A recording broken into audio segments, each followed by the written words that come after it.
വേറൊരു എനിക്ക് ഭയങ്കര ഡിഫറെന്റ് എക്സ്പീരിയൻസ് ആയിരുന്നു ജർമ്മൻ പഠിക്കുക എന്ന് പറഞ്ഞാൽ. ജർമ്മൻ പഠിക്കുക എന്ന് പറയുന്നത് ലൈക്ക് നമ്മുടെ കരിയർ എന്താ പറയുക, ജർമ്മൻ ഭാഷ പഠിച്ച് പുറത്തു പോകുന്ന ആ സമയം മാത്രമല്ല, ഇതൊരു എക്സ്പീരിയൻസ് ആണ്. സത്യം പറയാലോ, ഞാൻ 1 തൊട്ട് 10 വരെ പഠിച്ചു, പിന്നെ +1 +2 പിന്നെ കോളേജ് ലൈഫ്.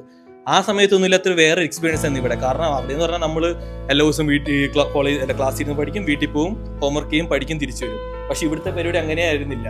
ലൈക്ക് നമ്മൾ എനിക്ക് ഭയങ്കര ഡിഫറെന്റ് എക്സ്പീരിയൻസ് ആയിരുന്നു ജർമ്മൻ പഠിക്കുക എന്ന് പറഞ്ഞാൽ. അതായത് ക്ലാസ് ഒക്കെ ഒടുക്കത്തെ ഫണ്ണായിരുന്നു. വേറൊരു മുതലും കൂടി ഉണ്ട്, അവൻ വന്നില്ല, ഫാരിസ് എന്ന് പറഞ്ഞിട്ട്. ഞങ്ങളെ ക്ലാസ്സിൽ ഒരു 4 മണിക്കൂർ ക്ലാസ് ആണ്, 2 മണിക്കൂർ ഫുള്ള് ചിരിയായിരിക്കും. അതിൽ മാമിന്റെ ചിരിയായിട്ട് ഞങ്ങൾ വേറെ 1 മണിക്കൂർ എക്സ്ട്രാ കൂടെ ചിരിക്കുമായിരുന്നു. അത് മാമിന്റെ ക്ലാസ്സിലിരിക്കുന്ന കാലം പറയായിരിക്കും, മാമിന്റെ ഒരു ചിരിയുണ്ട്, അടിപൊളി ചിരി. ആ ചിരിയാണ് ഞങ്ങൾ പിന്നെയും ചിരിക്കുമായിരുന്നു. പിന്നെ ക്ലാസ് ടൈമിൽ ഞങ്ങൾ മാക്സിമം ഫൺ എന്ന് പറഞ്ഞാൽ, അതായത് ഒട്ടും സ്ട്രെസ് ഇല്ലാണ്ട് ഞങ്ങൾ പഠിച്ചത്. അപ്പം നിങ്ങളും അത് റീക്രിയേറ്റ് ചെയ്യാൻ മാക്സിമം ശ്രമിക്കുക.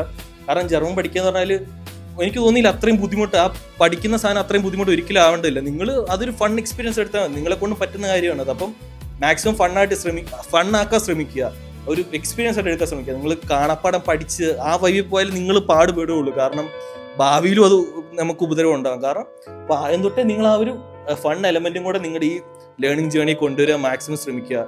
So it's gonna help you guys. Okay.